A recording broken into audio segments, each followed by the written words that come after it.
Today I will tell you how you can easily hide your photos in iOS 14. So for doing this you just need to go to gallery. So just open the gallery and choose photo you want to hide. So for example this one.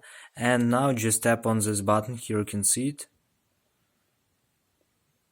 And from the list you will see here you need to choose hide option.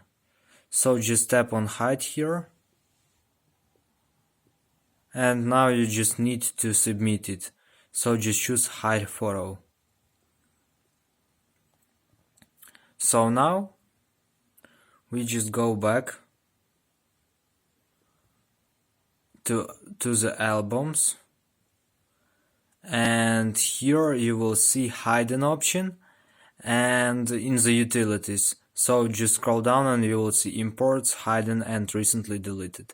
So if you go to the hidden, you will see here all of your photos, and you will see there option to unhide it. So this is the way how you can do it. So thanks for watching, have a nice day, subscribe to my channel, click like, and goodbye.